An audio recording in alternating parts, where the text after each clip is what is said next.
Hello दोस्तों, मैं हूं विजेंद्र और आप देख रहे हैं हमारे यूट्यूब चैनल स्टडी टाइम। दोस्तों, अगर आप हमारे चैनल में नए हैं तो चैनल को सब्सक्राइब करें, साथ में बेल आइकन को दबाना ना भूलें।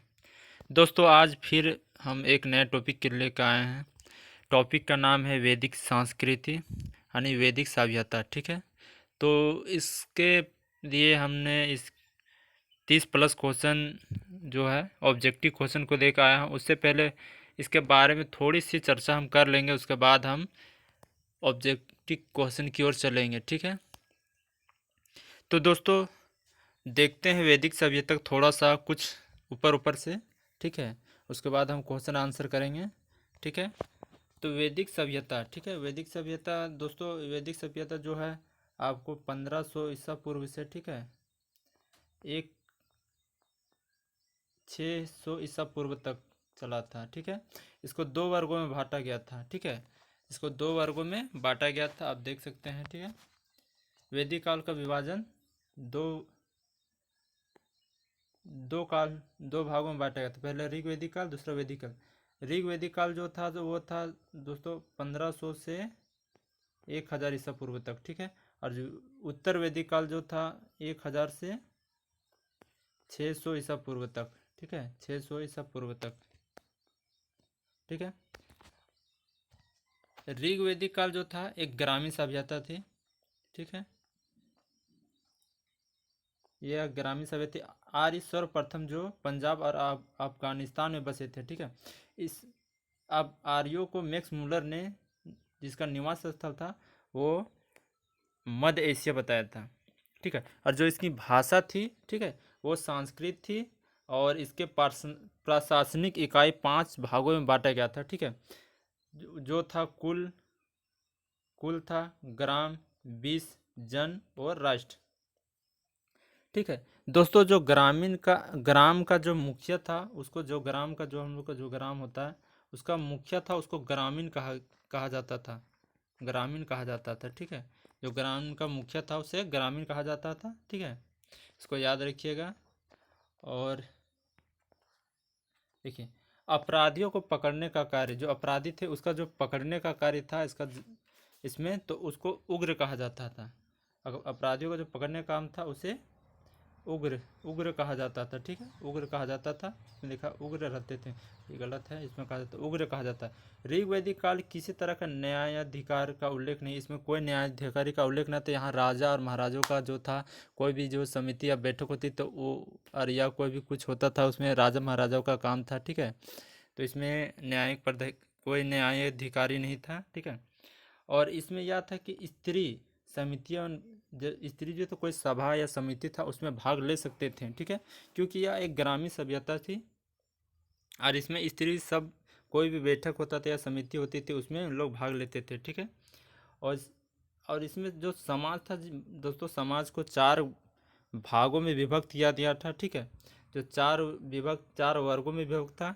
पहला था ब्राह्मण, क्षत्रिय, वैश्य और शूद्र। ठीक है, ब्राह्मण जो तो उच्च कोटि में रहते थे और सबसे निचला कोटि में अगर देखा जाए तो शूद्र रहते थे। ठीक है, पाँव को माना जाता है और ब्राह्मण को उसका मुख माना जाता है। ठीक है, इसको इतना याद रखिएगा। उसके बाद आर्य का जो प्रधान होता था, आर्य का प्रधान पितृ प्रधान था। ठीक है, और यहाँ बाल विवाह पर्दा प्रथा का प्रचलन नहीं था। जीवन भर अविवाहित रहने वालों को अमाजू होता था। ठीक है, ये गलत लिखा हुआ है, अमाजू होता है। ठीक है, अमाजू अमाजू होता है। ठीक है, इसको याद रखिएगा, अमाजू कहा जाता था।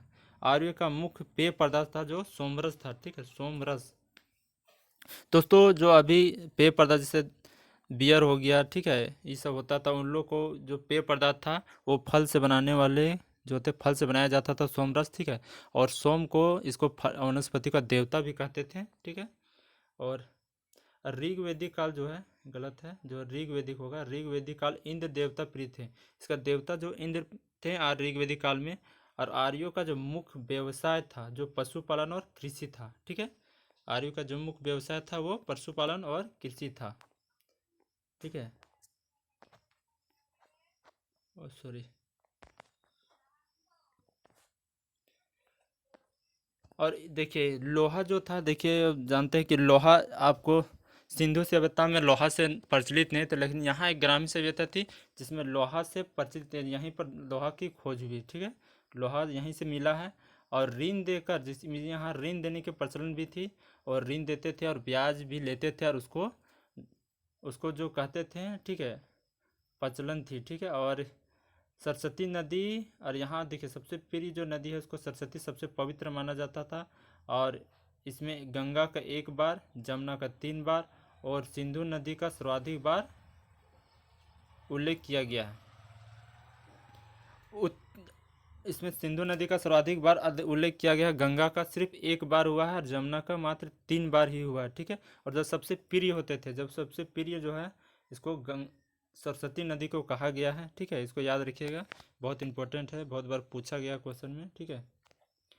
उसके बाद आते हैं दोस्तों तो उत्तर वैदिक काल, ठीक है। उधर देखिए ऋग्वेदिक काल में जो इंद्र को मानते थे सबसे प्रिय थे देवता, और ऋग्वेदिक काल में एक और याद रखिएगा, जो पशु था सबसे प्रिय पशु वो घोड़ा था, ठीक है, जो घोड़े को सब उसका प्रिय पशु थे। और जो देवता थे इंद्र थे, ठीक है।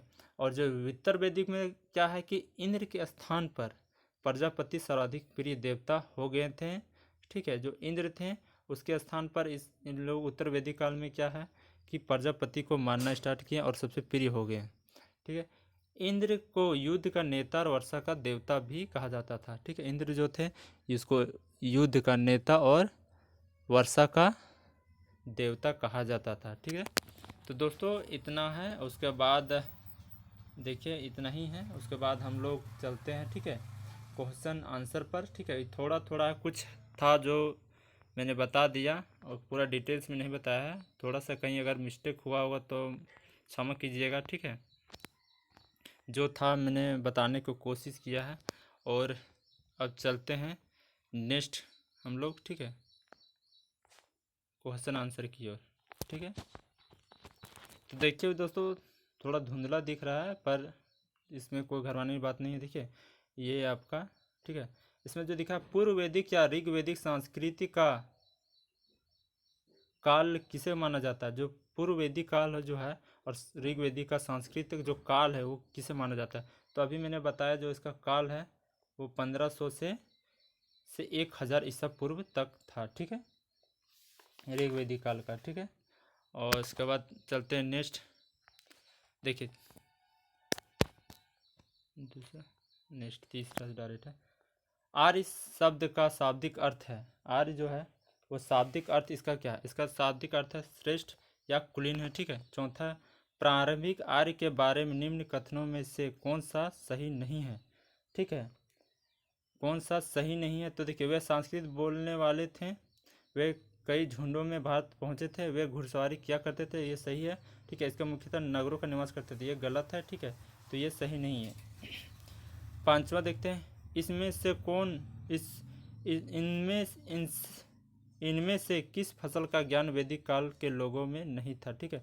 तो इसमें से जो तंबाकू है उसका ज्ञान इन लोग का नहीं था, ठीक है, उसको याद रखिएगा।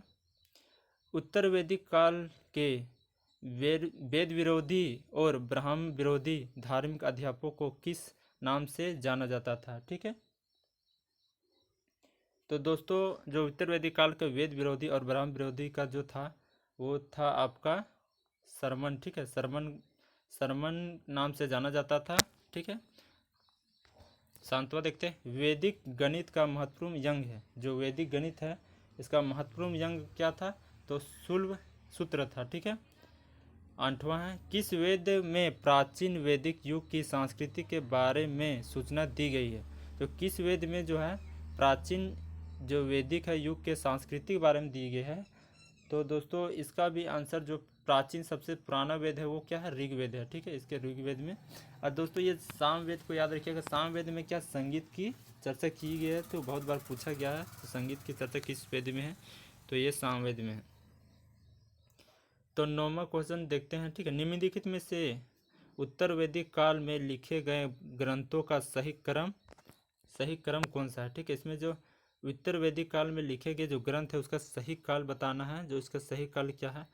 तो इसका जो सही काल है वेद, ब्राह्मण, आर्यनक एवं उपनिषद, ये आपका ये आंसर सही हो जाएगा, ठीक, ये है सही आपका क्रम है, ठीक है।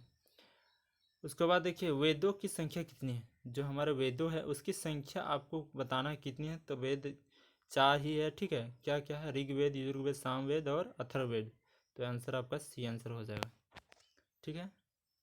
तो नेक्स्ट चलते हैं। अब देखिए कौन से 3 वेद संयुक्त रूप से त्राई या वेदत्राई कहलाते हैं, ठीक है। तो इसका जो आंसर होगा ये होगा, ठीक है। ये आपका ऋग्वेद, यजुर्वेद और सामवेद है, वेद त्रयी कहलाते थे, ठीक है। उसके बाद नेक्स्ट है भारत के राज चिन्ह में प्रयुक्त होने शब्द सत्यमेव जयते कहाँ से लिया गया था, वो पूछा गया है। तो इसका जो आंसर इसका भी हो जाएगा आपका मुंडक उपनिषद से लिया गया था, ठीक है। आपको सब आपको मालूम हो गया है, ठीक है। इसमें नेक्स्ट चलते हैं। ऋग्वेदिक आर्यों का मुख्य व्यवसाय क्या था, ठीक है। तो इसमें देखिए मुख्य जो व्यवसाय था ये कृषि भी था और पशुपालन, अभी बताया मैंने, दोनों था। जो तब मुख्य था इसका पशुपालन करना सबसे बड़ा, सबसे मुख्य था। उसके बाद ये कृषि करते थे, ठीक है। उसके बाद 14 क्वेश्चन देखते हैं। भारतीय संगीत का आदि ग्रंथ कहा जाता है, ठीक है।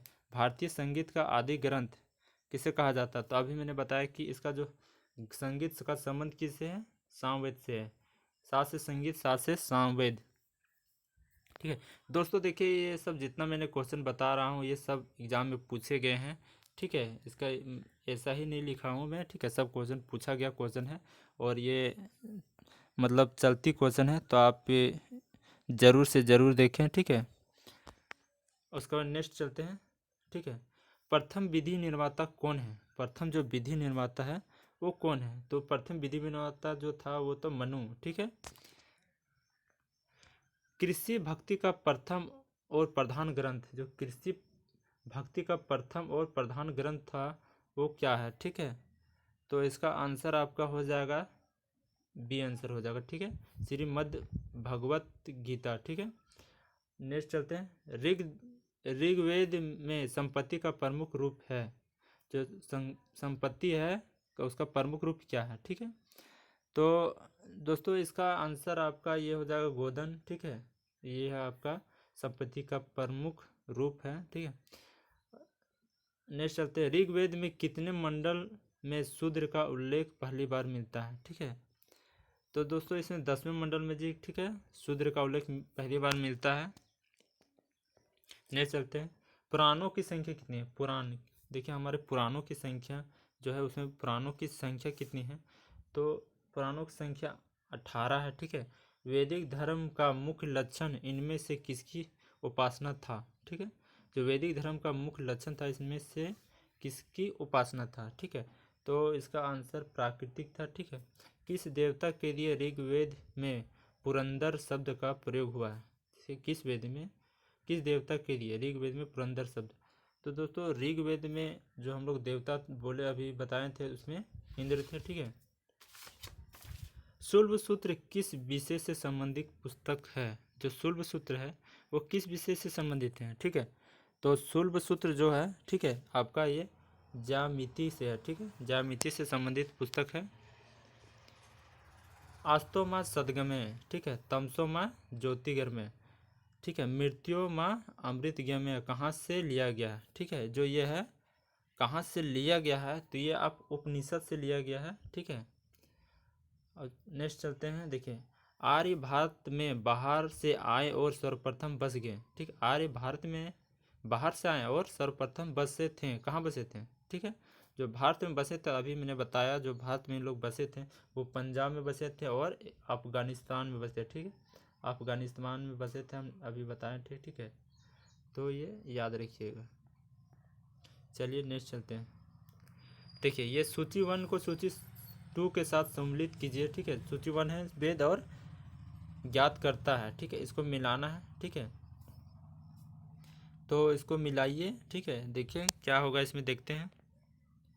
ऋग्वेद, ऋग्वेद आपका होता है या होता है यही होगा। यजुर्वेद में अथर्वणीय यही होगा, ठीक है। सामवेद में उदाक्ता या उदाक्तु यही होगा, ठीक है। अथर्ववेद में ये ब्राह्मण है, ठीक है। तो इसका आंसर जो होगा ये हो जाएगा, ठीक है। वेदों को वेदों को अपौरुषेय क्यों कहा जाता है? अपौरुषेय क्यों कहा जाता है, वेदों को अपौरुषेय क्यों कहा जाता है, ठीक है। तो क्योंकि वेदों की रचना देवताओं द्वारा की गई है, ठीक है जी। इसको वेदों की रचना जो है देवताओं के लिए की गई, इसीलिए वेदों को अपौरुषेय कहा जाता है, ठीक है। सो नेक्स्ट, बेसिक दर्शन का प्रतिपादक है, बेसिक दर्शन का प्रतिपादक है उल्लूकनद। मीमांसा या पूर्व मीमांसा दर्शन का प्रतिपादक है तो आपका ये जेमिनी।